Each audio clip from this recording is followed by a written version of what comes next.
എല്ലാവരുടെ വീട്ടിലും പെരുന്നാളുടെ തലേന്ന് ഭയങ്കര തിരക്കായിരിക്കൂലേ. ഇവിടെ അങ്ങനെ തന്നെ കേട്ടോ. ഇപ്പം എല്ലാ പെരുന്നാളിനും നമ്മൾ ബിരിയാണിയോ നെയ്ച്ചോറോ എന്തോ ആയിക്കോട്ടെ, അതിൻ്റെ ശേഷം കഴിക്കാനായിട്ട് പുഡിങ്ങോ ഡെസേർട്ടോ അങ്ങനെ എന്തെങ്കിലും മധുരമായിട്ടുള്ള സാധനങ്ങൾ ഉണ്ടാക്കുകയും. പിന്നെ നമ്മൾ ഉണ്ടാക്കാൻ പോകുന്നത് ഫ്രൂട്ട്സ് കസ്റ്റേർഡാണ് കേട്ടോ. Fruit custard. അപ്പോൾ അതാണ് ഉണ്ടാക്കാനായിട്ട് പോണത് കേട്ടോ.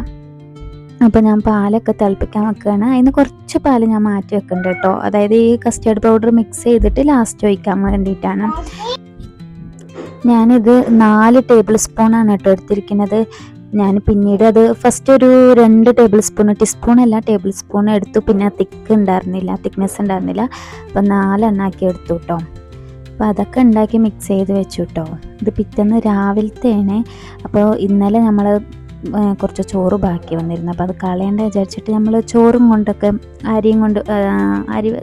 കൊണ്ട് ബാക്കി ചോറ് വരുമ്പോൾ നമ്മൾ വടവ ഉണ്ടാക്കും. അപ്പോൾ അതുണ്ടാക്കാനായിട്ട് ചെറിയ ജീരകവും മഞ്ഞൾപ്പൊടിയും ഉപ്പും മുളക് പൊടിയൊക്കെ ഇട്ടിട്ട് മിക്സിയിലിട്ട് അടിച്ചെടുക്കുകയാണ്. അപ്പോൾ നമ്മൾ ഫ്രൂട്ട്സൊക്കെ അരിഞ്ഞ് റെഡിയാക്കി വെച്ചിട്ടുണ്ട് കേട്ടോ. ഫ്രൂട്ട്സ് ഏതും നമുക്ക് എടുക്കാം, ഇന്നത് എടുക്കണമെന്നൊന്നുമില്ല കേട്ടോ.